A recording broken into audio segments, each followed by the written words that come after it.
We are before we literally... go, I want to say hi to Awesome Soul, because I know he watches this, Yes, and he recaps the whole he does. thing. Yeah, and then does his own video. So we Big love you, thanks. Awesome Soul. Thank you. Hello. Awesome Soul here to bring you another Livestream Recap.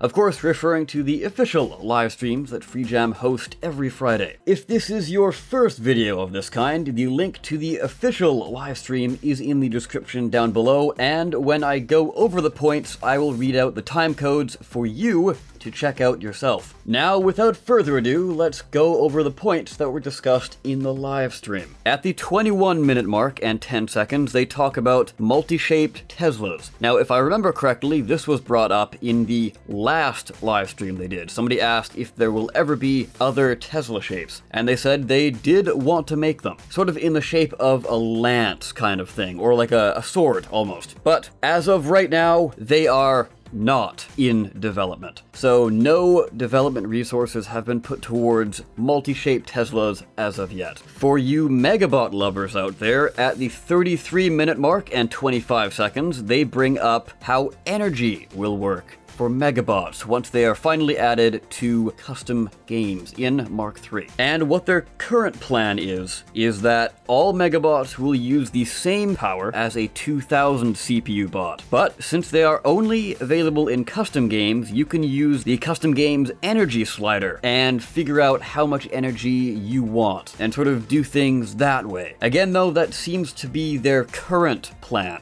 They might change things, or they might keep them the same. Now, what I personally think they should do is have a slider specifically for Megabots. So, basically, any slider that would apply to regular bots could be applied to Megabots. But this is mainly focusing on the energy, which is kind of a problem here. So, if you have a regular bot energy slider, and then a Megabot energy slider, you could have, you know, the typical 10,000 energy. Or you could have 100,000 energy for a Megabot, but that would make it so the regular bots also don't have 100,000 energy, because that would kind of ruin the balance there. And Megabots are supposed to be mega, but this way, players can change up how mega they want the Megabots to be. Especially because Megabots are now going to be custom games only. That level of customization is very necessary, because going back to their current plan, it's gonna feel very un-mega-ish for Megabots. Because as you know, if you've ever driven a 2000 CPU tank, you don't really have a whole lot of energy to work with. And if you've got a massive bot full of tiny little wasp lasers, that might be a little bit goofy looking. But yeah, what do you guys think about Megabots coming back to custom games? How would you personally handle all of that? Onward to the electroplate changes, and this comes up at the 41-minute mark. So, this seems to confirm that electroplates are at their final step, and they don't plan to rework them anymore, which personally, I am quite alright with. They do discuss how they could have changed them in other ways, but they were saying it's just very complex and would have taken a lot of time, and maybe in the end those wouldn't have even been the right choices either. So this way, it's a very simple change, a very straightforward change, and I personally think it is a good change. And this way, they're not spending a huge amount of time reworking this when we already have a simpler rework that,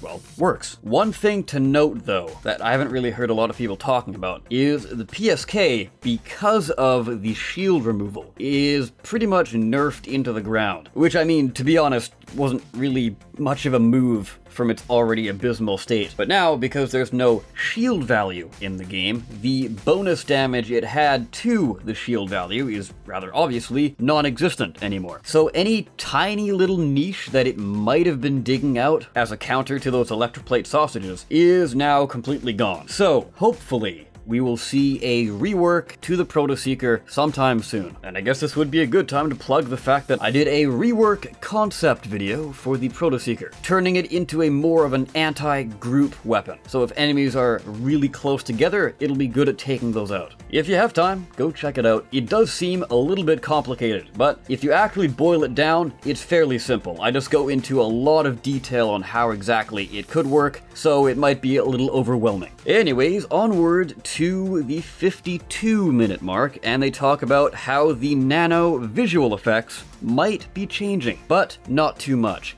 And I do believe that Rick on Twitter has also stated that he will be changing the visual effects for the nano disruptors. Because to me personally, I think they are really out of place in the game. I mean, Robocraft has never really been the most realistic, gritty game ever. But we haven't really had anything this goofy and cartoony ever. It's always been, you know, lasers, or plasma, or beam weapons, or rail cannons, or now green floaty plus symbols? Okay, I don't know, it just seems very off to me. And they've been saying that, oh, you know, it's a plus symbol, so it signifies healing. But think of Overwatch.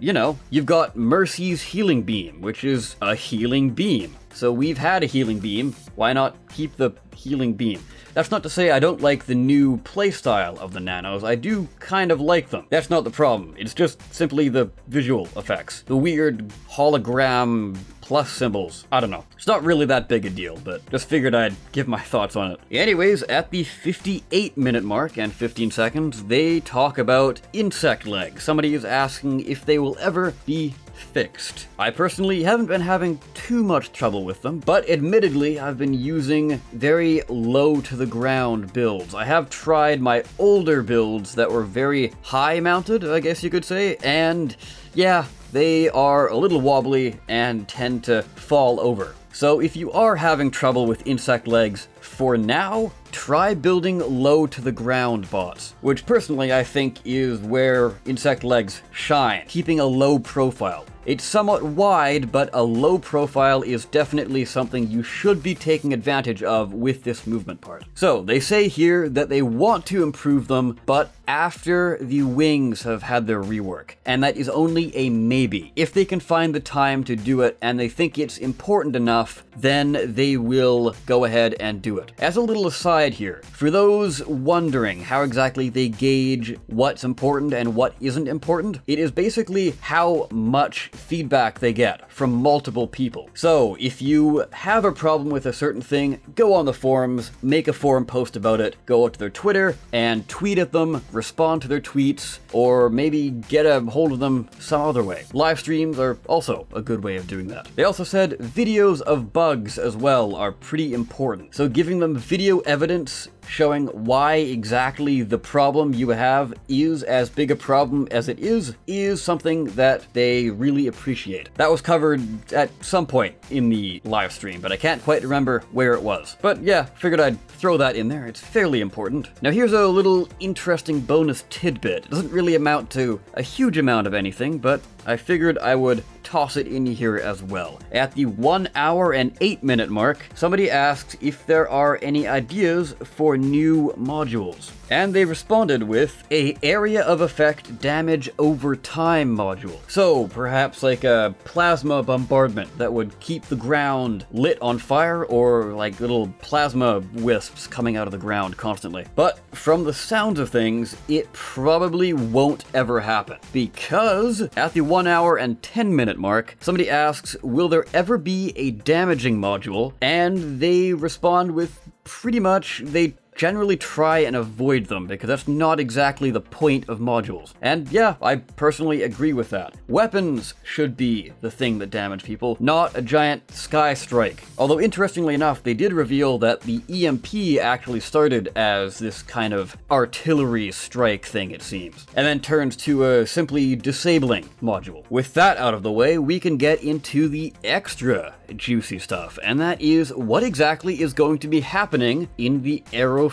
rework. Now, this conversation did get interrupted a few times. So when it was first brought up, the only thing we got out of it was an interaction that, at least from my perspective, pretty much confirms that wings are going to have their own built-in VTOL, which of course stands for vertical takeoff and landing. So that means they can fly straight up from a standing position. Of course, that's not 100% confirmed, it's just what I assume from the little interaction they had. Of course, if you would like to view that for yourself, the timecode again is 1 hour and 16 minutes. Anyway, a little later in the live stream, at the 1 hour and 22 minute mark, they give a lot more details on how exactly the rework is going to balance the wings. So they say that they now need to be the fastest thing in the game.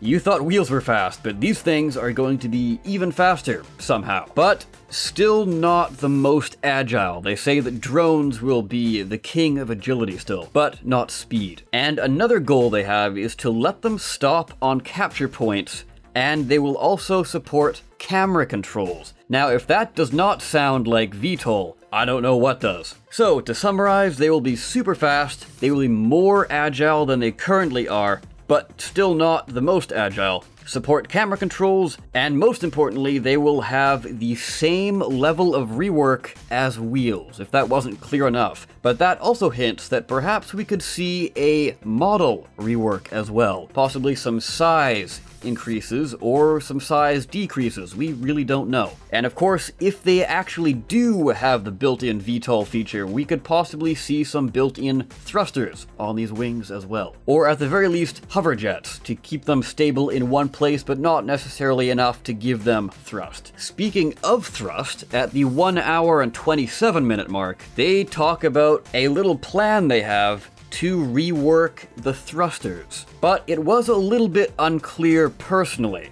So take what I say here with a grain of salt. Of course, if you want to try and interpret this for yourself, timecode is 1 hour and 27 minutes. So they say here that they plan to rework it, and the way they want to do it is so it's going to increase the speed of your movement parts. So the thrusters will still have their own movement as well, because they were still talking about how drones would move around. And of course, drones only really use thrusters, sometimes propellers as well. But yeah, so for example, they were saying that the top speed of thrusters is actually slower than wheels. So really, putting thrusters onto a wheelbot isn't really going to be that much help. So from the sound of things, again, this is my interpretation, I'm only kind of 50-50 on this. What it sounds like is if you strap a thruster on, it'll give you a +2 or +3 to your top speed, perhaps. Of course, weight would still factor in, I don't know. Again,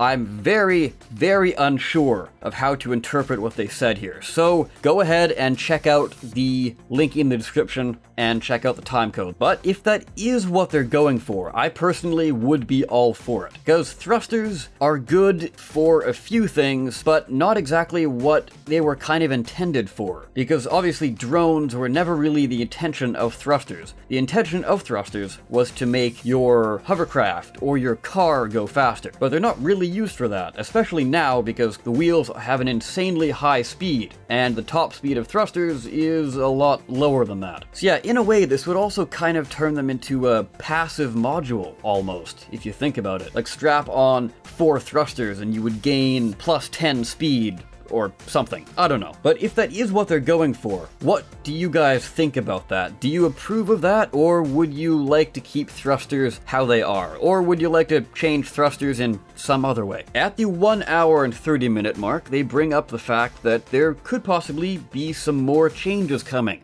to the CRF. But the one that is now confirmed, eventually anyway, is that there will be a price sorting filter. So if you want to find the cheapest bot or the most expensive bot, you will now be able to do that. At least whenever they drop that update, of course. And only a few seconds after that, they talk about something that Mark has been talking about on his Twitter, anyway, for a few days now. And that is, they are going to possibly, this is not confirmed, this is something they've been thinking about doing, but they are discussing possibly making all cubes of all sizes and shapes have the same weight and the same armor value. So for example, a full cube would now, under this system, have the exact same health and armor as a slope block, or any block shape for that matter. But they would also want to have some sort of light armor, or possibly bring back the Tier X armor. If they do go with this system though, I personally think light armor would be a better choice, because for those who don't know, Tier X armor is 3 CPU instead of 1 CPU, has more armor health, and is a lot lighter. Now, some sort of light, medium, heavy armor system is something that a fair amount of people have been wanting for quite a while. Although I do have my concerns with this system, just because the way I build is I build with big blocks on the outside, and then in order to lighten my bot, I use inners or slopes, for example, to maintain a proper speed, especially on my sprinter bots. They're not all full cubes inside. So it wouldn't be terrible. I would just have to gut a lot of my bots and insert this light armor into it. But if they go with the TX armor route, then in order to lighten my bot, I would now need to spend more CPU to make it lighter. But yeah, I'm still sort of thinking this over in my head, whether or not I like this system. It has its pros and cons, but again, a fair amount of people have been wanting a light, medium, heavy armor type system. So I guess this is where that change is coming from, or at least this possible change.